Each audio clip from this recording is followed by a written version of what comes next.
Ngayon guys, meron akong gustong i-share sa inyo about dito sa ating Facebook account. Kung halimbawa nagkaroon tayo ng ganitong violation sa ating page or dun sa ating personal account na may nakalagay na your content is not earning money. So gaya nito guys, yung nasa screen. Kapag i-click natin yung arrow, so may nakalagay na actions you can take. Then i-click natin tong browse. So wala naman siyang pinapakita guys na violation natin. So i-back natin. Then i-click natin tong monetize content. Ayun guys, so wala naman nakalagay. So sabi dito, you don't have any content issues. So paano natin siya makikita yung issue ng ating page? So makikita lang natin yung issue ng ating page sa mismong business suite. So pwede natin ito makita sa computer o di kaya naman guys dyan sa cellphone mo. Gamit lang kayo ng browser na Google Chrome. Then open nyo yung setting, then i-check nyo yung desktop site. Dito naman sa ating computer, open natin yung Meta Business Suite. So ito siya. Then hanapin natin yung content. Dito sa ating content, so makikita natin yung mga dollar sign.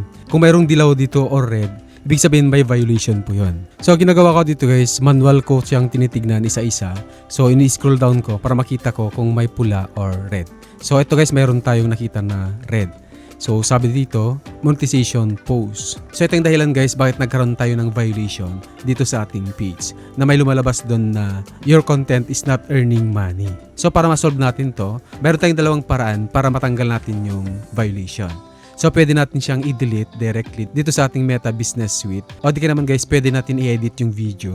Pwede natin siya i-replace dun sa post natin. So kung gusto nyo i-delete siya guys, i-click nyo lang yung tatlong dot, yung manage post, then delete post. Then kung gusto nyo naman siyang i-edit, dahil ayaw nyo i-delete yung post na yon, so hanapin mo lang guys yung video na yon na mayroong violation.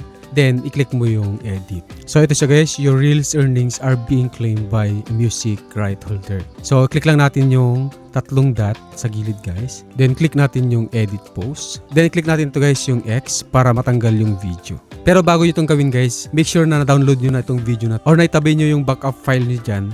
Then i-edit nyo ito guys para mawala yung copyright music. Para ma-upload natin yung bagong video, click natin to. Then hanapin natin yung bago nating video na ipapalit natin.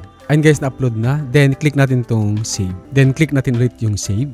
Ayun guys, after 1 minute, so hanapin natin yung video na yun. So check natin kung may violation pa din. Ayun guys, wala nang nakalagay na violation or copyright. Ibig sabihin na-solve na yung issue ng ating page. So ngayon naman guys, i-check natin dito sa ating cellphone kung mayroon pa rin violation. Click natin yung professional dashboard. Then click yung arrow dun sa ating profile. Ayan, then professional status. Ayun siya guys, okay na siya. So your page is earning money. Wala na yung dilaw kanina na your content is not earning money. Ayun guys, ganoon na yung paraan para makita natin yung violation dito sa ating page in case na nagkaroon kayo ng your content is not earning money.